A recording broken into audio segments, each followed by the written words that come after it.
thank you for joining us.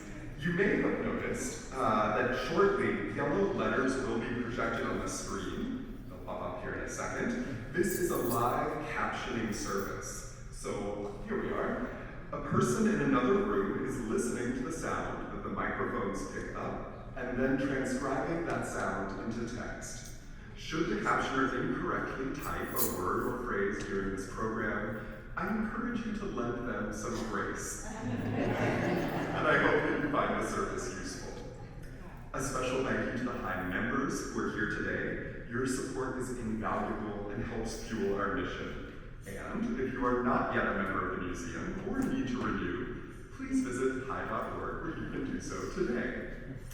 Thanks especially to staff members Yadira Padilla, John Voorhees, and the full HI team for their help making this program happen. This program, of course, is in conjunction with our current exhibition, Sonia Clark, We Are Each Other, which was co-organized with the HI Museum of Art, the Cranbrook Art Museum, and the Museum of Art and Design in New York.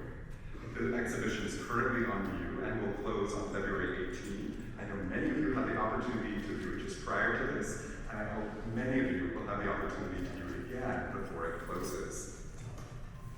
This exhibition was made possible by funding from our exhibition series donors, Delta Airlines Incorporated, ACT Foundation, the William N. Banks Jr., Cousins Foundation, Burton M. Gold, Sarah and Jim Kennedy, Harry Norman Realtors, Wish Foundation, and Benefactor Exhibition Series supporters Robin and Hilton Howell. Now, I am glad to share brief biographical information about tonight's honored guests. Sonia Clark creates installations and objects rooted in craft's legacy. She employs the language of textiles, politics of hair, and power of text to create community, celebrate Blackness, and interrogate historical imbalances. Clark is a professor of arts at Amherst College in Massachusetts. She has received awards and grants including United States Artist, the Pollock Krasman, Art Prize, and Anonymous Was a Woman. She holds an MFA from Cranbrook Academy of Art, a BFA from the School of the Art Institute of Chicago, a BA from Amherst College, and 4 honorary doctorates. Her work has been exhibited in over 500 museums and galleries worldwide. Sonia will be in conversation this evening with Monica Vinitsky, Curator of Decorative Arts and Design here at the HI Museum of Art. Her curatorial practice engages social issues and is rooted in architecture and design history. Her recent projects include Sonia Clark, We Are Each Other, Stephen Burke's Shelter in Place, and Scandinavian Design and the United States. She has held curatorial posts at the Milwaukee Art Museum, the Art Institute of Chicago, and the Metropolitan Museum of Art. She received an MA from the Bard Graduate Center and a PhD from the University of Illinois at Chicago. I know you will now join me in offering a hearty welcome to Sonia and Monica.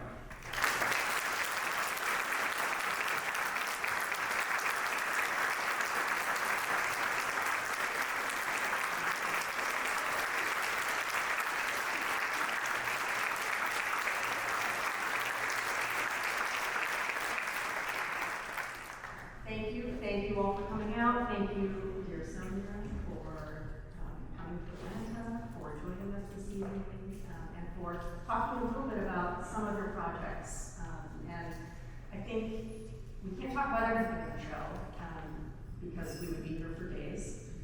So we've just chosen a few highlights and just to let everyone know the kind of forum for this evening. We'll talk for a little bit, and then we'll leave some room because I know some of you have questions for dear Sonia in the end, and we will try to wrap up 8-ish. So that's the kind of, that's the plan. And we should begin, Sonia, with the title of this wonderful exhibition, We Are Each Other, which was not always going to be that title. We went through a couple of different iterations. And one of the things that I love talking about with this exhibition is your love of poetry and your love of language. And we have on the screen here your inspiration for the title. And I wondered if you could just walk us through that. Absolutely. How many of you know who Gwendolyn Brooks was? Atlanta. All right. That's you. So I won't go there. How many of you know who Paul Robeson was? Atlanta! My goodness, name was. A heartbreaker. Okay. So this is perhaps one of Gwendolyn Brooks's most quoted poems, especially these last lines of we are each other's harvest, we are each other's business, we are each other's magnitude and bond. I do have to say that this exhibition, as conceived of by the three curators, Monica Lundbeck, the three curators of the three institutions, they conceived of this exhibition as really focusing on the work of mine that has been done deeply rooted in community. And so when you had suggested this poem is so important to you, perhaps we can pull from that for the title. Okay, this can work. And actually it's sort of a life strategy. In the world right now, in several places, in Gaza and Sudan, in the Congo, throughout the world, that we did actually consider very deeply and hold deeply rooted in our beings that we are in fact each other, then atrocities will not be happening. So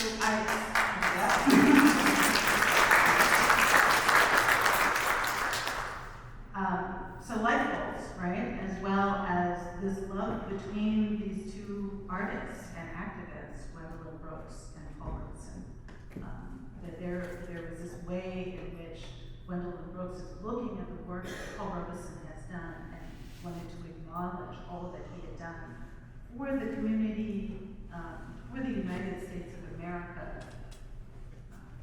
as a collective community that has a lot of work to do, and the power of words themselves to resonate and speak. Like you could leave the show and have just a couple of words that live with you, or an image that lives with you. Just a piece of a poem has had a lot of power. Even I didn't memorize this whole poem, but those last lines, are in a lot of people's consciousness. So thank you for helping me come to that as a title. Well, that's part of the kind of curator-artist relationship, right, and having conversations like this. But I think what is also super powerful about this being the intro, and then of course leading to, let's see if this works, leading to the Beaded Prayers project, which is, there it is, which is of course your longest running community-driven participatory project. And on the screen now, I just have some kind of backdrop for what is Beaded Prayers. And I love, and this was intentionally designed in this way, but the way that you just spoke about the kind of relationship between Gwendolyn Brooks and Paul Robeson, and how you kind of fit into that, right, by selecting it and by really trying to live these words, then kind of going into this first collaborative project, which is, again, your longest running one. And I just, to have this moment to kind of celebrate this idea that very much resonates for me, and is one of the reasons why I very much want to work with you. And that is because you really want to empower the individual to do something for the greater good. And that kind of thread is found through so many of your projects. And I guess the kind of question here is, Beaded Prayers, what were you thinking back in the late 90s? Because this was so long ago, and of course it's still ongoing. But how did you get to that place where you knew that you wanted to work with others? So I have a lot to say about collaboration. So can we put a pin in work with others? Yeah. And then I will speak specifically to this project. So we just talked about Paul Robeson, and we didn't really, because 3/4 of you raised your hands. So I will say this. Community starts small. it starts with a connection between two people, right? And then three people, and then four people. Or it starts in another way, draw the diagram in another way. If I'm connected to you and you're connected to multiples, then I'm connected to your multiples and you are connected to mine, right? And that's a little bit more of a rhizomatic way of thinking about it.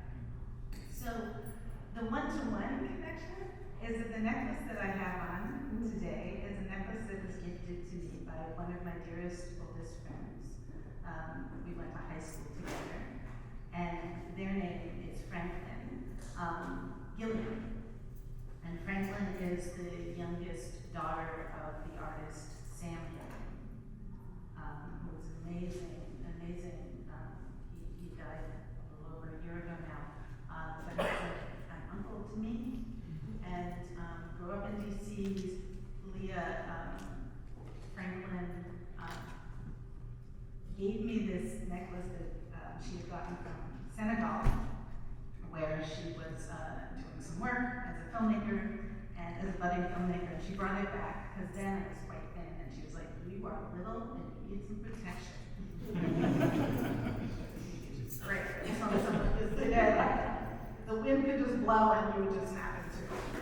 She said they were selling these necklaces on the street, and the guy just had one amulet. It's a leather, and you've seen it before, right? It's a leather amulet. You can tell something is inside, but the intent is not to open it up and see what's inside, right? So the power is contained, and that's actually what makes it powerful. And she said, so the guy who was selling them, he had them just with one, and she said, my friend needs at least 3.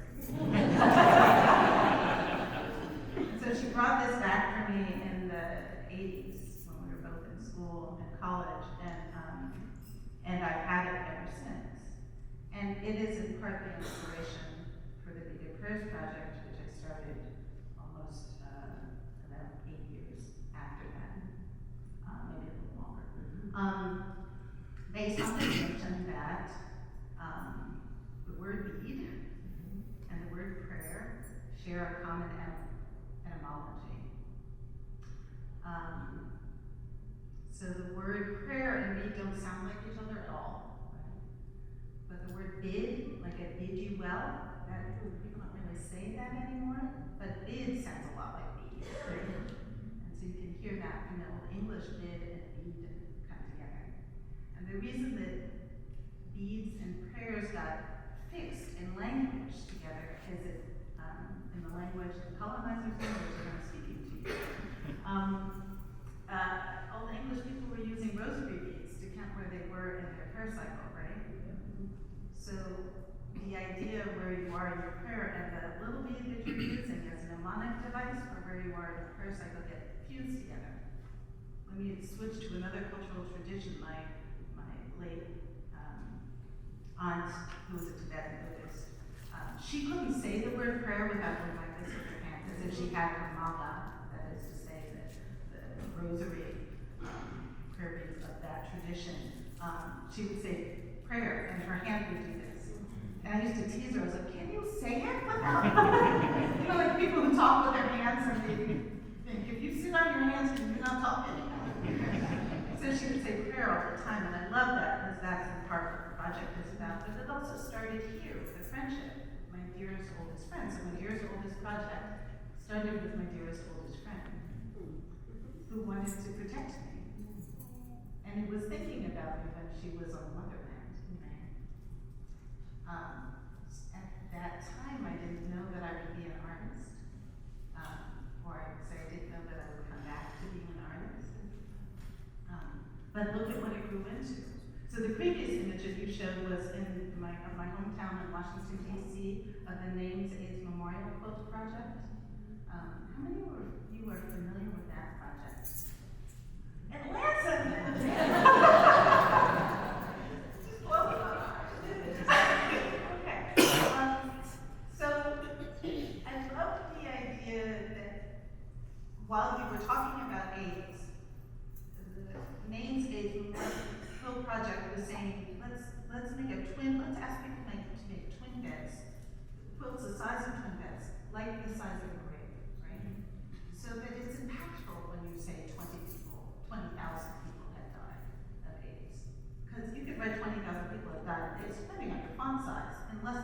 image, right? But when you see it on the mall in Washington DC, it's hard to ignore. And that's the power of the collective, that's the power of textiles, right? That's the power of the presence of people.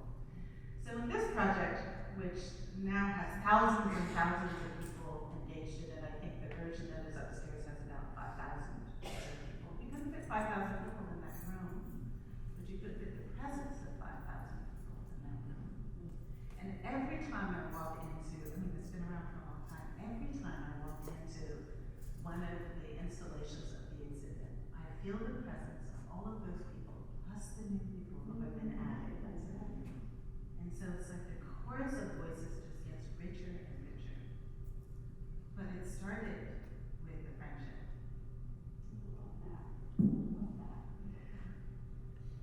I am not, so this is cheating a little bit because, and Sonia knows this, when we were, again, conceiving of the exhibition, we wanted to focus on your large-scale community-driven projects, and that was gonna be it. And then we started looking and thinking, and we were like, well, we have to also include some cone works because that just allows us to talk about other things in practice. And Madam C.J. Walker has become a fan favorite, as Sonia is on Instagram quite regularly and sees our wonderful visitors in the galleries and really kind of connecting with this work.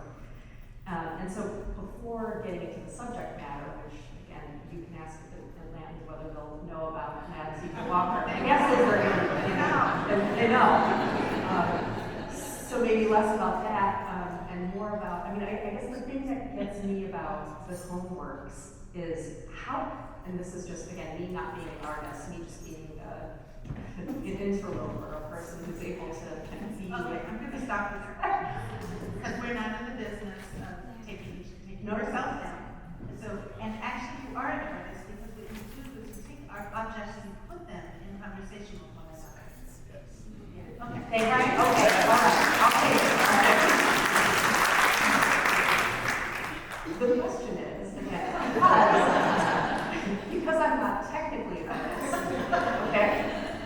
How do you come up with this idea of using a comb as a tool to create these works? I mean, it's really just, again, because it's not, it's not paintbrush, it's not the kind of standard tools of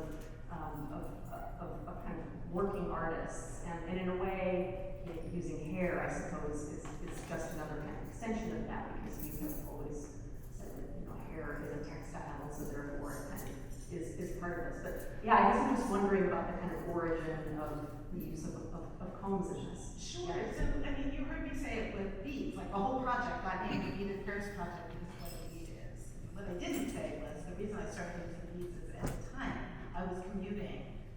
My husband and I were living in Baltimore and Madison, Madison, Wisconsin. Note that there are many states between and I committed to being an artist, so I needed an art form that was portable, and that's what got me the beads. And then I was like, I've got these beads, let's do some deep dive research.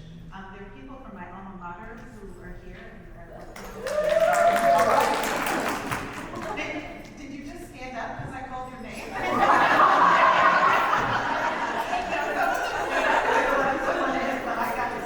I've got the mic.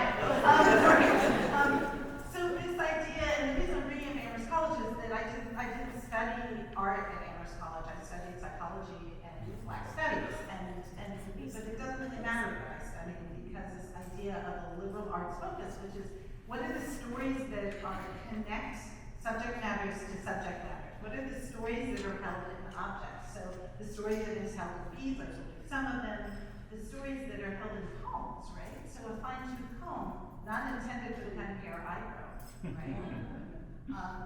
A fine-tooth comb that is stamped with the word unbreakable, which is hard, whose teeth are then broken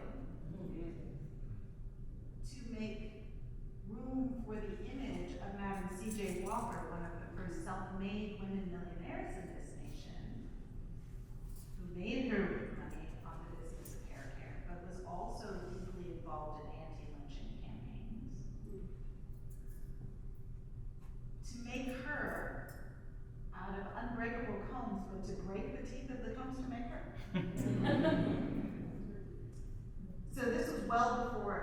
any women could vote, and well before black people could vote.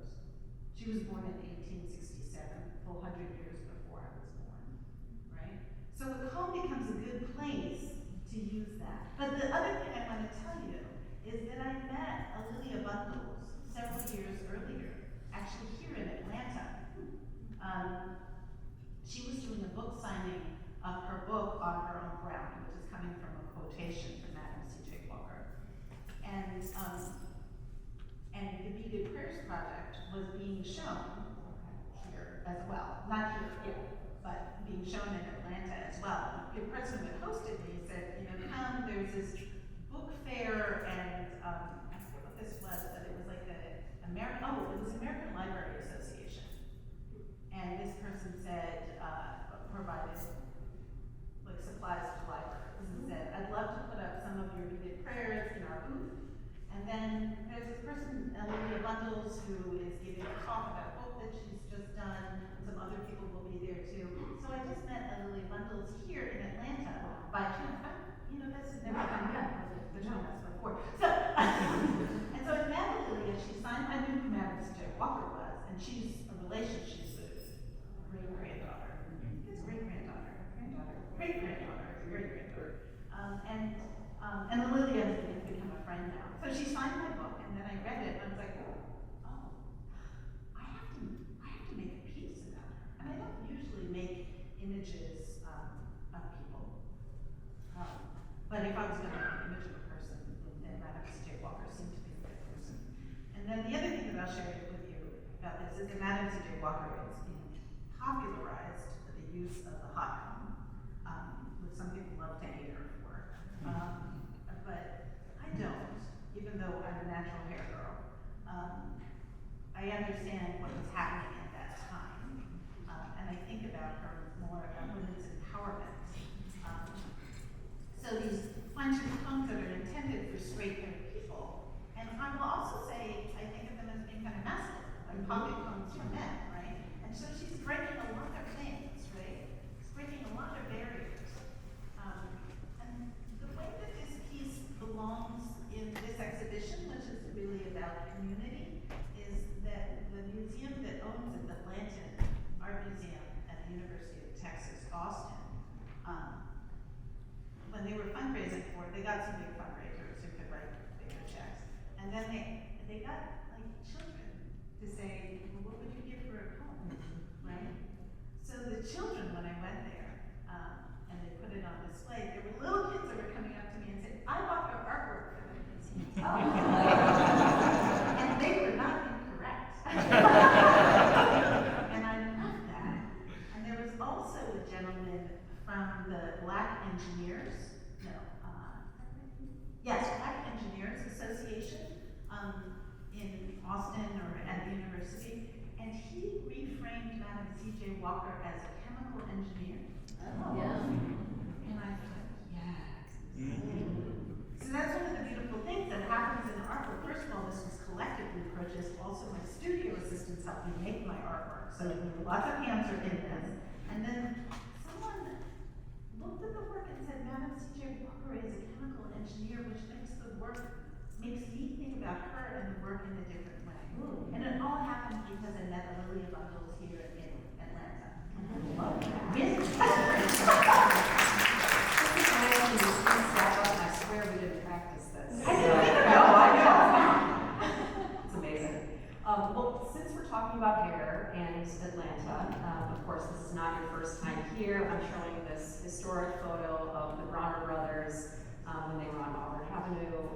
And Sonia, when you were doing research for Haircraft Project, you came to Atlanta to check out the Bronner brothers show. Yeah, if you're doing research on hair, you kind of have to come to Atlanta. And that research plus other research that you did across the country, no doubt, led to Haircraft Project, and of course this is the in-gallery installation, and I'll just stop here because these are the photographs which I think are better, easier to talk about this project with. And for me, this is one of, it's an incredibly radical work. because of the notion that you set out here, and that is that you are making the point that hairstylists, hairdressers, people that deal with hair are also artists.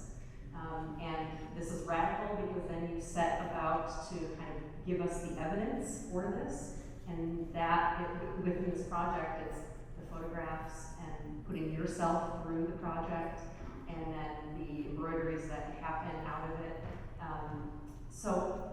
You've talked about Haircraft Project in a number of different places, and I'm happy for you to talk about whatever aspect you'd like to.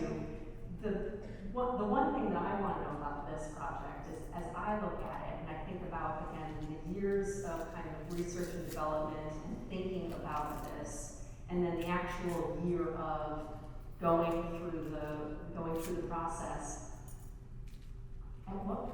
Was there a point where you thought, oh gosh, this is too big, or this is so much for, and I understand it's not just you, because we have collaborators in this, but was there ever a voice in your head that said, oh gosh, this might just be too large for me to handle, or is it really the people around you that kind of help you through working on these enormous projects?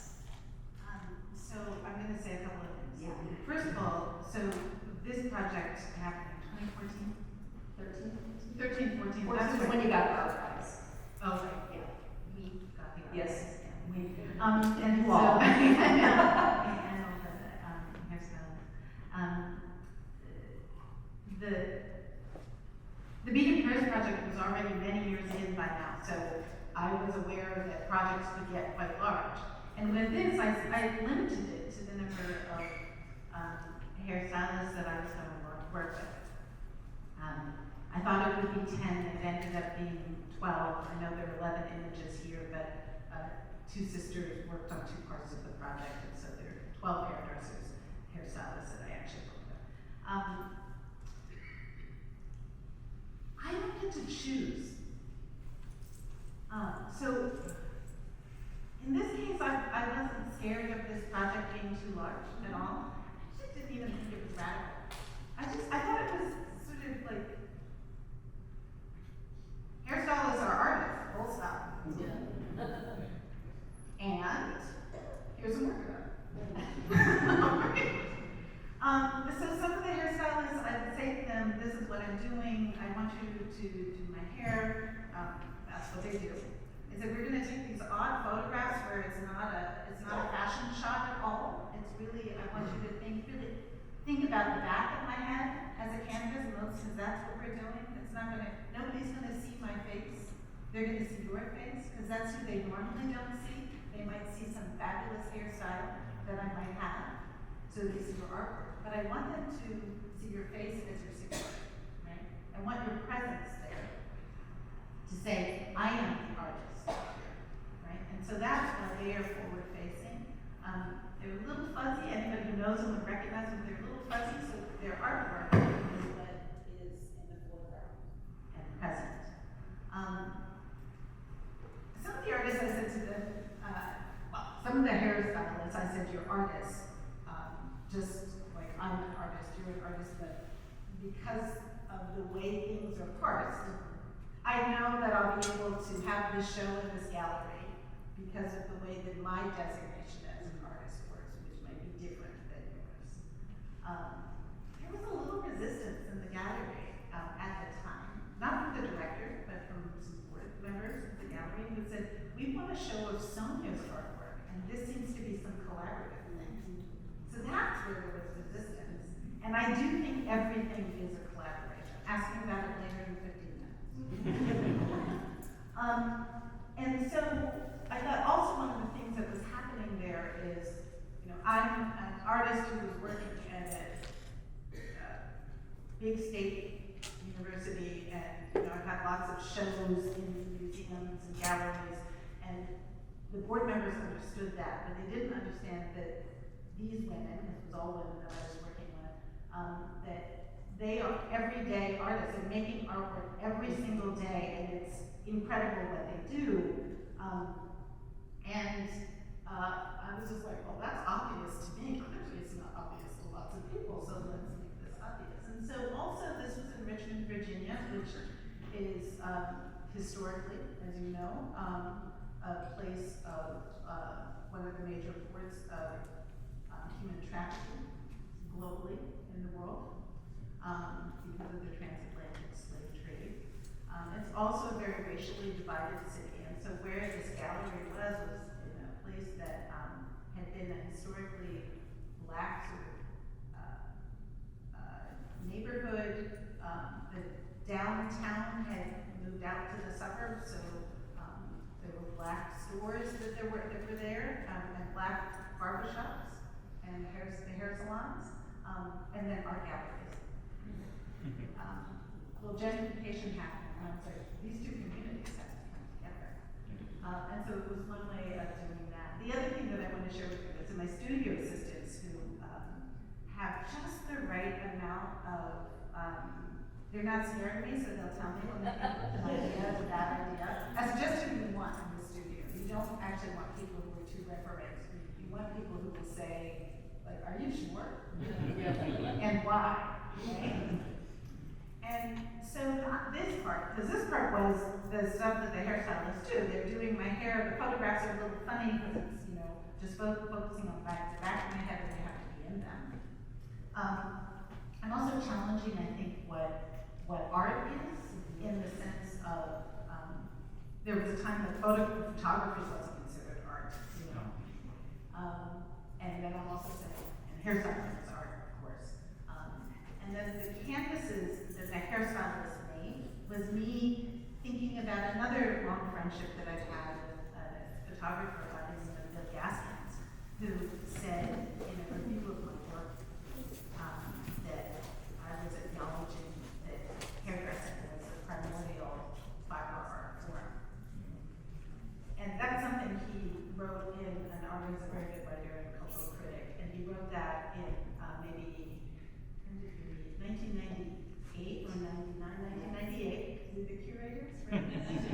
She has the dates like it's my part, but she has the dates like 1998. And so I held on to that, like primordial hairdressing is a primordial textile art form. Like I would have thought that, but not have said it in such elegant language. So if this is the case, then certainly these hairstylists should be able to work with textiles really easily, because this is a textile that they're working with anyway, fiber that we grow. And they were doing these canvases, which were previously. And, but they weren't getting them done quickly, right? Because that's not what they're, like me going into their shop and getting my hair done, that's what they do. But I was giving them additional homework. And my studio assistant said, this might not work. We're not getting them back in time, and the show is coming. It might not work, maybe you should do the canvases. And I said, no, it's an experiment. If it doesn't work, then we'll just know. But of course, all the canvases got done. So in that case, they were worried for my reputation, and I wasn't worried for my reputation at all. I was like, we'll get what we get, you know, and we'll just go forward. I mean, you'll make it work, but you didn't have to because, of course, they all. Also, there's a kind of responsibility that gets past I have plenty of ego, but it gets past my ego because it felt like this work of seeing the obvious that these hairstylists are artists is to acknowledge all the skill sets, so many of the skill sets that are embodied knowledge forms that have come across the transatlantic, deeply rooted in our communities, or jump from one body to another, and will become deeply rooted, and provide sustenance and creativity, but also food on the table, is my brain. To acknowledge that as an art form is just, you know, it's ancestral responsibility. Yeah. So now I want to turn to what I think has been a preoccupation of yours recently, which is the twist font. But in order to do that, I want to start with writer type pen and sword, which I think is a super simplified work. And I say that because it operates like most of your work, it operates on many different levels, right? So everything from the title, because again, language is something that's so important to you, to the choice of the Remington in this case, to the application of puffs of your own hair that obscure the Roman alphabet that's on the pads here. All of those things kind of conspire to make lots of claims. And I'm just going to advance to the next slide, which shows Twist. And David Driscoll. And David Driscoll. And so I would love for you to talk about the kind of origin of writer type, not typewriter, and then and how you began thinking about Twist as well. Yeah, so this piece came very quickly. It felt like a gift. So sometimes the muses, the ancestors, whatever it is, who and how propel me to do the work that I must do as an artist. Sometimes I don't know where I'm going, and sometimes I'm just like, so Remington, same people who provided guns for the Civil War, that's why it's pen and sword, right? Made typewriters, guns and typewriters, the business of small metal parts. I have a good friend in Italy who collects Olivetti typewriters, so I was thinking about typewriters because I've been there. Just like that happened, I have a friend who's doing that. I'm doing a little research on the Civil War because I live in Richmond, Virginia, right? And I was thinking about stories that were silenced and stories that have been amplified. And I was thinking, well, who's so I picked a typewriter that is a noiseless typewriter, which is really supposed to be about the clackness of it, but who is allowed to make noise, who is silenced, that sort of thing. It's very particular about the typewriter itself. And every time I comb or brush my hair, and I make hairballs out of it, much to my beloved's chagrin, they live in the bathroom a little too long for his taste. So he's very happy that they got repurposed into the very happy to move into the studio. And so this idea, I was also thinking, because I spent a lot of time in Italy, so I was thinking about how the Roman alphabet has become a tool of cultural domination that has this kind of exnomination, which is to say it's, so exnomination is this thing like, you say American and you mean European American, but you have to qualify African American to refer to me, or Black American to refer to me. So the exnomination is to say American means white American, right? You don't say the thing because it's just assumed, right? And so I like to interrogate that space of that exnomination. It's like, no, we're gonna call everybody something. We're gonna qualify all of America. We're in that business, right? So I started thinking about the Roman alphabet because the Roman alphabet holds so many languages that it shouldn't hold. Right? It should hold Romance languages. That's it. But it holds most of the languages on the continent of Africa, and it did this essentially by saying, your scripts, your language system, written language systems, that's chicken scrawl. Or they don't exist. Like the number of times you hear, oh, well, all of the 2,000, 3,000 languages on the continent of Africa, they were all oral? Well, if you're familiar with Ge'ez or Ethiopic, that script, it's one of them that persisted and survived, and the only place in Africa that was not colonized, the only country that was not colonized. The script was preserved. So imagine this, like you decide that you're going to write in your indigenous language, like Ngugi wa Thiong'o in Decolonizing the Mind, wrote in his seminal text. He was imploring his fellow African writers to write in Igbo or Xhosa or any of these languages, in any of these languages. And when you do, you have to negotiate that language through the Roman alphabet. You still have to use the colonizer's alphabet. So this returns us to Africa and says, all of us came from Africa, some of us more recently. Curled up in our hair and DNA is the proof of that.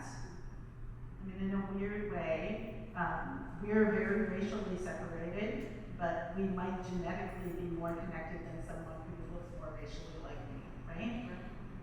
Because race is a construct, right? But it's a construct that we're living with, so, you know, there's that. And it's also a culture I'm very proud to be part of, right? So, this is to push back to the Roman alphabet, to reclaim the curl in our hair, to reclaim and recenter Africa as the cradle of humanity. Happy to take questions from the audience at this point because I think they have things you want to ask Sonia and she would love to respond. There should be a mic that's coming. Oh, maybe they had to get another mic. I saw a hand here, so I'm gonna go rogue. I really love the show. I'm a textile artist. Thank you. Thank you for loving my show and thank you for being a textile artist. I'm a textile artist, and right now, this moment, I've been really doing a lot of weaving. And maybe about a year or two ago, I read the book of the slave narratives of weavers in particular. And it's just like stories of how they were weaving all night.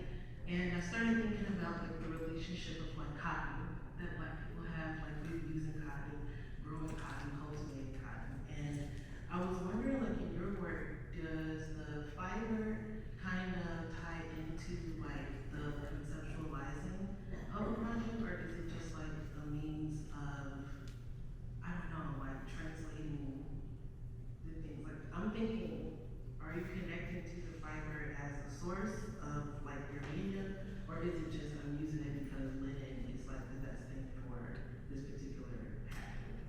Material always matters. We were talking about the etymology of language. I think there's an etymology of objects. You have your ancestors, I have my ancestors, and we have less ancestors, depending, it might be just 2 generations back, and we might be family, it might be 20 generations, it might be family, but we're all family, right? So there's the etymology of us, you know, to use that, you know, like the history of us, the roots of us, right? The roots of objects. So I rarely use a material. I'm hard pressed to think of a time that I have used a material without thinking about what the histories and the stories in that material, because I think that enriches and enlivens the work, and whether or not it's apparent to the viewer, it's important to me in the legacy of the work that I'm doing. I'm not the first artist who landed on this planet, and so I belong to a legacy of artists and cultural producers, and I want to leave and hold as many of those stories as possible in the object, but I also know that the object has a kind of capaciousness, a generosity to hold stories that I didn't even know were there in it. And in that case, it's sometimes I will not make something with a material because I haven't figured out what deserves that material. Yes. And sometimes I'll have an idea and I'll say, I have this really great idea, but I don't have the material for the idea. So yes is the answer.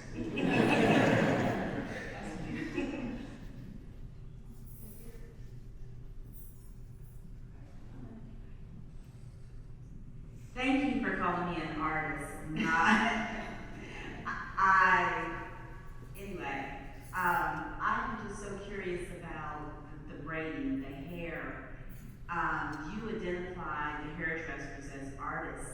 Did they own that? Was that a revelation to them? It ranged from hairdresser to hairdresser. Okay. So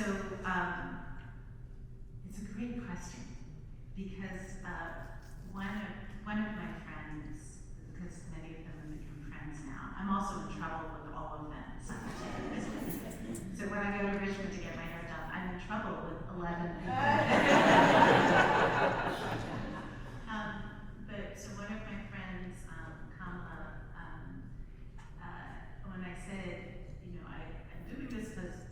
think of what you're doing is art? She said, of course. She was like, yeah. And so Kamala comes from a family in which her father has won prizes for being an educator in Richmond because he teaches math through drums. This is a family she grew up in, right? Her mother was a doll maker. She was like, yeah, I'm an artist, yeah. Sit down, let's get together. and also when I presented her with the textile to do her work in the textile, she was like done with it, no problem, very, very proud. And then on the other side of that, and there's lots of shades and contours in between. There was one artist, and I'll leave her name out of it because it's a nicer story, but she got nervous as soon as I said, you're an artist. She said, oh, I'm an artist, and you're an artist, so I better make this into art. You're already an artist. So she got a little nervous, right? And sometimes I have to talk people through their nervousness, but we got there. And it translated from the canvas to the hair that easily, it seems like a different. It didn't come in as quickly, remember that part of the story? Complex was done. And actually one that came in very slowly was someone who, the person who was on the cover of the book, and not because she doesn't think of herself as an artist. If you go to Ja's website, like any social media on Ja, she's like, Ja, I'm the best braider alive. Right? But she just wanted hers to be really good. So she kept doing it again and again and again and again. Though the hairstyle that she gave me took her precisely an hour and 45 minutes. That very complex hairstyle. Yes, like me the best braider alive. No offense to President's Company, I know I'm making some enemies, right? Sonia, hi. Thank you. I'm good. Good to see you. We'll talk later. But what this audience needs to know is she truly is collaborative. I am from Austin, Texas. I was on the board with Blanton, and I led the effort to get Madam C.J. Walker installed as inspiration for a lot of things. But what she didn't tell me was, when she found out my strategy to raise the money, because I didn't want one big check. I wanted everybody to be a part of 3,480 cones hanging on the wall. And she said, I want to participate too. She gave us a 10% discount. At the least I could do that, yeah.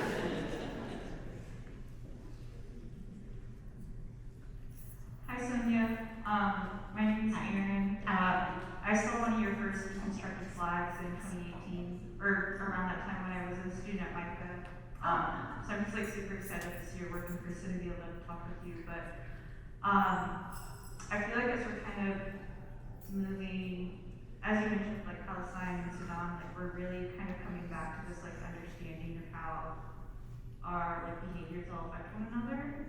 And I'd love to hear you talk about like how you participated in community collaboration, and like made sure like all your collaborators felt respected, but also like how you like worked through making sure they all got paid, because like you hear so often that like people don't get paid for that labor, and I would just love to hear you No, I'm happy to address that. So, one of the reasons that I say that everything is a collaboration is that my studio assistants, if I start naming all the people that are involved, even in the pieces that seem, like you were saying, Madam C.J. Walker seems like it's mine, not collaborative, and then I say, well, the way that it was acquired is collaborative, right? But even the making of it is a collaborative endeavor, right? Like, how are we gonna work this out? How many people are cutting the teeth out of the cones? And I pay my studio assistants well, right? Because I want them to work for me. And they're artists, right? So I don't want them only to work for me. I want them to have enough means so that they can also do their creative practice. With the Haircraft Project, of course the hairstylists are getting paid because they're artists. They're commissioned artists. That's what hairdressing and hairstyling is. You sit in the chair, you put art on someone's, you sit in a chair, someone puts art on your head, and then you pay them immediately.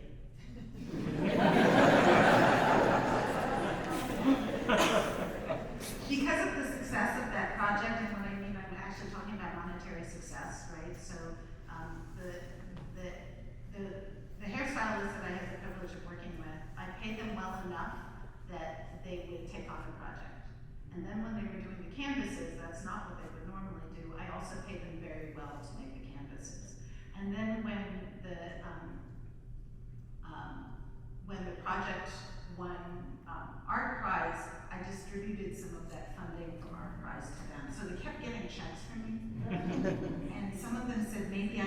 artist. You're already an artist, and then I had to actually point out to them that they get paid for their commissioned artwork in the moment, whereas, let me show you my storage. So there's that. And when the project was acquired by, the whole project, the Haircraft project, all the photographs of course are in addition, but the photographs are addition, but the photographs and the canvases, which are one of a kind, when the Museum of Fine Arts in Boston bought the whole project, they also got paid, right? So they kept getting checks from me, and they said, wow, this is really lucrative. And I said, this is not the way it always happens. This is what happens when you work in community. I had a student who asked me, how did you get people to pay attention to textiles and braiding? Like, that's almost a stereotype about what people wouldn't pay attention to. And I said, it depends on the people, and it depends on how you draw their attention. And I said, and also if they chose not to pay attention, it's still good work. And I don't mean like it's the best artwork. What I mean is that it's purposeful work. And so if nobody paid attention, we still would have had something in our little community as well. And so that's its own reward. But yeah, everybody got paid. I'm the last person to get paid. And I give 10% discounts. Hi, Sonia. My name is Andre White. Hi, nice to meet you. Nice to meet you both. Seen the show maybe 4 or 5 times. Oh, we like you. Yeah. Probably. Have you participated in it? I've been in and out of town, so I really want to, and I will before everything closes out.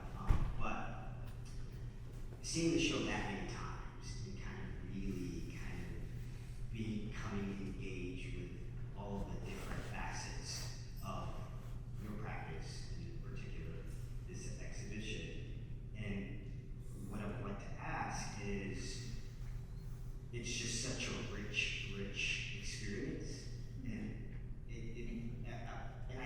I'm trying to wrap my head around and just hearing you speak. And the reason I really wanted to come in was seeing the video in the exhibit, and it just was all I really. Wait, which video? The haircut for a poem video or the dance one? The dance one, in particular, yes. So it leads me to ask, within your practice, right, and in particular with textile artistry, and how prominent it is seemingly becoming with a lot of your contemporary artists like Yasser Gabes or Arthur Jafa, and in particular your art though, do you see the through line or primary component of your art being textiles, or more so maybe activism or spirituality or philosophy? And if it is textiles, where does that sit in the canon of art history or even art future? Okay, so you want little answers to little questions. So first of all, I say like, so there's a hierarchy, but whose hierarchy and why do I have to play that game? Okay, so there's that. So when you say canon, I'm like, who's canon? Because when I talk to my friend Ellen Matsui, who if you don't know his work, you probably kind of do know his work because it's everywhere, is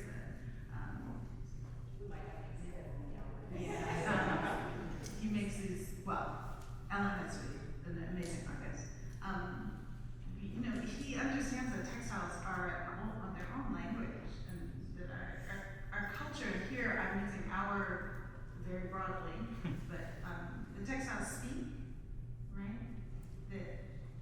I mean, they speak, like, all of us have clothes on. Yeah, it's cold, you know, it's cold outside, I might not let you in if you came in your birthday suit. But we're communicating to each other through our clothing, and I don't just mean in a fashion kind of way, I mean in color and texture and all of those things. So one of the reasons that I claim being a textile artist is that you all are all touching cloth right now. Like your body knows cloth more than your mind knows it. Your body knows cloth. You know how you come up to a door and it says push and you just pull on the handle because the handle says pull. The handle is telling you pull, right? But you can read, it says push. So there's something visceral that happens in your body when there's that sort of disconnect. So the beauty about textiles is touching you in very private places right now. Just think about that. So I want to touch people in that way, in a language that we know in our body. And this is not to separate our minds from our bodies, because that also is a European construct. But this idea that, like, viscerally, you know, like you understand the medium that I'm working with without having to touch it. Okay, now the extension of those things is one of the beautiful things. Like artists, one of the reasons that I'm an artist is like, what rules do I set for myself and what rules do I go about breaking, right? So I've been kicked out of textile communities because when I started working with combs, they were like, that's not textiles. I was like, but there's a warp and a weft. Keep your combs going this way and this way. Warp and weft. Some people call that a grid. It's a warp and a weft, right? I get to redefine that. Okay. When Jennifer Harge is dancing, the Paul Robeson poem that has been transliterated into twist, into the Hierophant twist, when she's dancing that, she's taking that text, embodying it as a micro dance and a macro dance through her body. When we write, this is a micro dance, right? In our hair is encoded a text from generation to generation to generation. We call it DNA, right? But that's a text. The word text and textile, one of the reasons I love poetry and I love language, is that text and textile shared etymology. From the word texere, which means what? To weave. So whenever I use language like I am right now, also a textile artifact.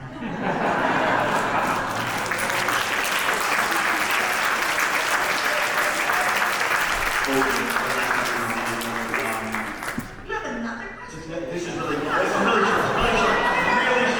And it's a little self-serving. I'll also plug the amazing book that you guys have at the bookstore, Shameless Plug, if you wouldn't mind signing for it. Oh, yeah.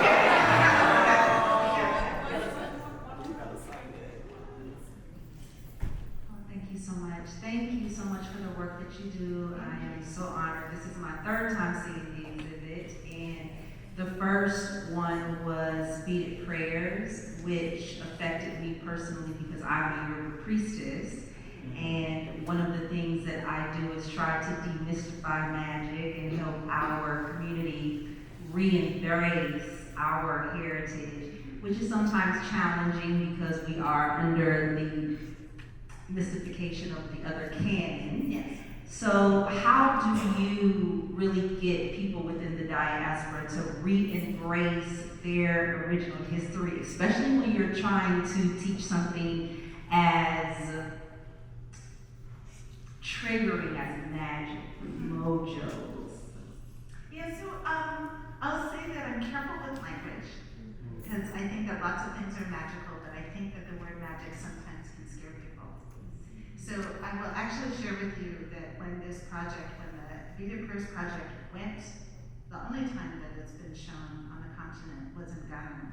And when I was in Ghana, I was at a university there, and I was inviting people to make the project. And the professors that were there started saying, well, is it Christian? Is it Muslim? Or is it indigenous? You know, traditional is the word that they use. Which is it? And I said, yes. Sure. Like, why? So this kind of ownership. And then the other thing I will tell you is that even though the project is called the Beaded Prayers Project, a lot of religious organizations or entities wanted me to show the project or do it in their spaces, and I would say no.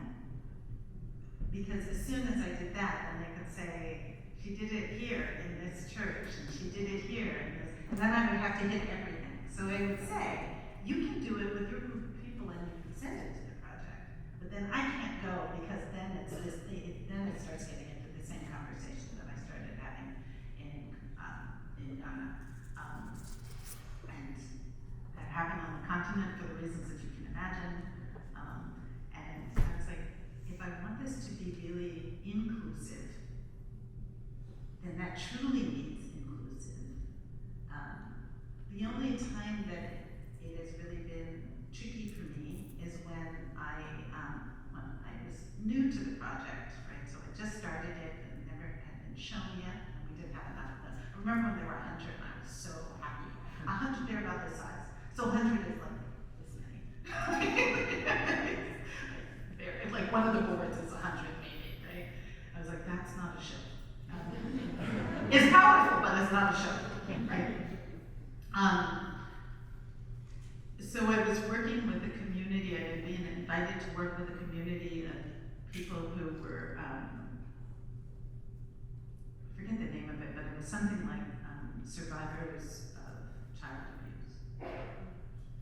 And as people are asking me how to make them, and show people little speed working techniques and a couple of things. Let me preface this by saying, when I worked with children, sometimes I would say, how do you spell Nintendo? Right? That tells you how awful the project is. And I'd hear that, and then I would say, you might, when you're writing an intention or something, and trying to guide them, like, would it be something that is just for you? Would it be something that is for you and more than you? Would it be something that could last for, like, more than a lifetime? Like, I really try and get them out of, like, this is not about Christmas or something. So people would reveal a fair amount by asking me questions. And so this one adult at this center said, will it work if you wish harm on someone?